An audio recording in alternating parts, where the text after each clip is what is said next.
दोस्तों नमस्कार। मेरा नाम है कमलेश और आज हम फिर से कमल के साथ में यहाँ कुछ नए मुद्दों पर डिस्कशन करने जा रहे हैं और एक भयावह खुलासा करने भी जा रहे हैं। अगर खुलासा करें उससे पहले एक काम कीजिए, छोटा सा काम है, बिल्कुल छोटा सा काम है। नीचे जाइए, आपको बेल आइकन दिखाई दे रहा है? हाँ, इसे दबा दीजिए।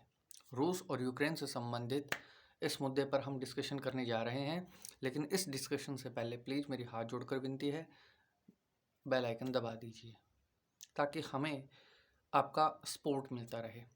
हम इस मुद्दे पर आगे बढ़ रहे हैं और इस मुद्दे पर हम तह तक जाएंगे कि ये मुद्दा किस तरीके से पूरे विश्व की जो व्यवस्था है, उस विश्व की व्यवस्था के लिए ये मुद्दा सबसे इम्पोर्टेंट बन गया है।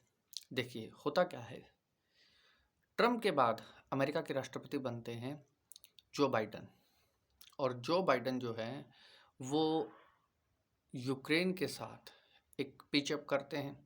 और पिचअप ये है कि यूक्रेन में एक ऐसा इंसान राष्ट्रपति बना बैठा है जो अमेरिका की कठपुतली है और उसका नाम है व्लादिमीर जेलेंस्की। व्लादिमीर जेलेंस्की चाहते हैं कि उनका यूक्रेन नाटो का सदस्य बन जाए। किसका सदस्य? नाटो का। नाटो को अमेरिका लीड करता है। नाटो में अमेरिका, कनाडा, यूरोप वगैरह सारे देश इनके अंदर आते हैं। नाटो के अंदर पश्चिमी देश आते हैं लगभग सारे। तो अब दिक्कत क्या है इसमें? सबसे बड़ी दिक्कत ये है कि 90 के दशक में या 90 के दशक से पहले एक सोवियत संघ हुआ करता था। आज का जो रशिया है, यूक्रेन है, जो उज़्बेकिस्तान वगैरह ये जो देश हैं, इनको मिला के एक सोवियत यूनियन हुआ करता था। सोवियत संघ बोलते हैं उसे, वो हुआ करता था।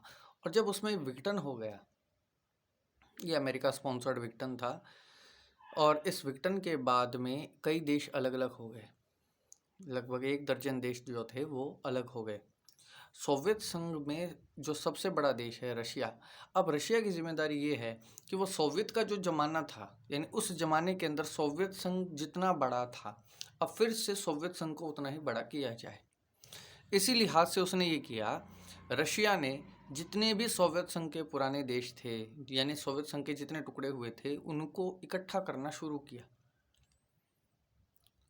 लेकिन वो चाहते थे कि यूक्रेन में भी एक ऐसी ही सरकार आए जो कि यूक्रेन को फिर से सोवियत संघ के साथ पेचअप करवा दे, यानी रशिया के साथ फिर से पेचअप उसका हो जाए, ताकि एक ग्रेटर सोवियत संघ या ग्रेटर रशिया बन जाए। जैसा ग्रेटर इजराइल है, हिंदू राष्ट्र इंडिया है, या अखंड भारत है, ठीक वैसे ही एक अखंड रशिया बन जाए। और अखंड रशिया बनाने की पुतिन की जिद के कारण वो चाहते हैं कि यूक्रेन उसका एक हिस्सा बन जाए या उसकी अधीनता को स्वीकार कर ले यूक्रेन। वो चाहते हैं, ये उनकी मंशा है। लेकिन व्लादिमीर जेलेंस्की ये चाहते हैं कि जो यूक्रेन है वो रशिया के साथ ना जा करके वो अमेरिका के साइड में चला जाए। अब व्लादिमीर जेलेंस्की नाटो में शामिल होना चाहते थे। कल को मान लीजिए कि व्लादिमीर जेलेंस्की नाटो में यूक्रेन को शामिल करवा देते, तो क्या एक बार नाटो में यूक्रेन के शामिल होने के बाद क्या फिर से उसके बाद रशिया क्या उस पर अटैक कर सकता था? एक बार जब सिग्नेचर हो जाए, जब आधिकारिक तौर पर यूक्रेन जो है वो नाटो का सदस्य बन जाए, तो सदस्य बनने के बाद फिर यूक्रेन पर रशिया अटैक नहीं कर सकता था, क्योंकि नाटो का एक रूल है। ये रूल आपने देखा होगा, मैंने भी इसे काफ़ी देखा है रिसर्च केस पे। नाटो का सिस्टम ये है कि यदि आप नाटो के किसी भी एक देश पर अटैक करते हैं तो वो पूरे नाटो पर अटैक के समान समझा जाएगा और पूरा नाटो उसका जवाब देगा। इसके लिए बाकायदा नाटो ने अपनी एक आर्मी भी बना रखी है, जिसे नाटो आर्मी कहते हैं। एक बार यूक्रेन अगर उसमें शामिल हो जाए, जैसे तैसे भी शामिल हो जाए, तो फिर उसके बाद रशिया कभी यूक्रेन पर अटैक नहीं कर सकता था, क्योंकि यूक्रेन एक बार नाटो में शामिल हो जाता तो फिर वो रशिया और यूक्रेन का युद्ध नहीं होता, बल्कि वो हो जाता रशिया और नाटो का। इसलिए रशिया ने यह सोचा कि हस्ताक्षर होने के बाद नाटो से जंग करे, इससे अच्छा है हस्ताक्षर होने से पहले आप यूक्रेन से ही युद्ध कर ले, क्योंकि जब तक यूक्रेन नाटो का हिस्सा नहीं है तब तक तो उस पर अटैक किया जा सकता है, लेकिन एक बार यूक्रेन नाटो में चला गया उसके बाद उस पर अटैक नहीं किया जा सकता। इसलिए रशिया जिस जल्दी में था कि नाटो का सदस्य बनने से पहले ही यूक्रेन को हड़प लें, लेकिन दिक्कत ये हुई कि रशिया को ये लगा कि ये युद्ध जो है वो महीने, 2 महीने, 3 महीने, 4 महीने या 5 महीने में, मतलब वो तो दिनों की बात कर रहे थे कि 1 दिन, 2 दिन, 5, 10, 15 दिन में हम जीत जाएंगे और जीतने के बाद हम इसे वापस अडॉप्ट कर लेंगे। लेकिन ऐसा हुआ नहीं। उसका ये युद्ध 2 साल से चल रहा है और अभी तक उसके खत्म होने के कोई आसार नहीं है।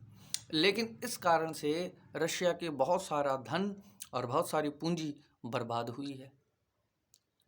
बहुत सारा धन बर्बाद हुआ, बहुत सारी पूंजी, जो उसका जो रेवेन्यू था वो बर्बाद हुआ।